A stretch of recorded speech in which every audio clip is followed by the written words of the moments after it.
মহেন্দ্র সিং ধোনির পর Dewald Brevis পরপর চেন্নাই সুপার কিংসের ক্রিকেটারেরা চোট পাচ্ছেন। সোমবার রাজস্থান রয়্যালসের বিরুদ্ধে নিজেদের প্রথম ম্যাচ খেলতে নামবে চেন্নাই সুপার কিংস। তার আগে সমস্যায় তারা। ধোনির পর এবার ব্রেভিসও চোট পেয়েছেন। রেব স্পোর্টস জানিয়েছে ব্রেভিসের পেশিতে টান লেগেছে, ফলে চেন্নাইয়ের প্রথম ২-৩টি ম্যাচে খেলতে পারবেন না তিনি। গতবার মরশুমের মাঝপথে ব্রেভিসকে সই করিয়েছিল চেন্নাই, বাকি মরশুমে ভালো খেলেছিলেন তিনি। সেই কারণে এবার তাকে ধরে রেখেছে চেন্নাই, কিন্তু প্রথম কয়েকটি ম্যাচে তাকে পাওয়া যাবে না। বিশ্ব ক্রিকেটে বেবি এবি নামে পরিচিত ব্রেভিস।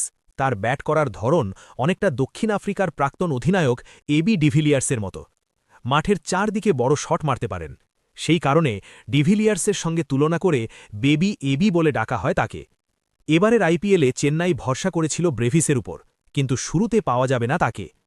এর আগে ধোনির চোটের খবর সামনে এসেছে। সিএসকে সূত্রে খবর, কঠোর অনুশীলন করতে গিয়ে চোট পেয়েছেন ধোনি। চিকিৎসকেরা জানিয়েছেন পুরো সুস্থ হয়ে মাঠে নামতে ৩ সপ্তাহ লাগবে তার। সাধারণত পায়ের পেশিতে চোট লাগলে ২ সপ্তাহে সুস্থ হওয়া যায়, কিন্তু ধোনির আগে থেকেই পায়ে সমস্যা হয়েছে। তার হাঁটুতে অস্ত্রোপচার হয়েছে, ফলে পুরো সুস্থ হতে আরও বেশি সময় লাগবে তার।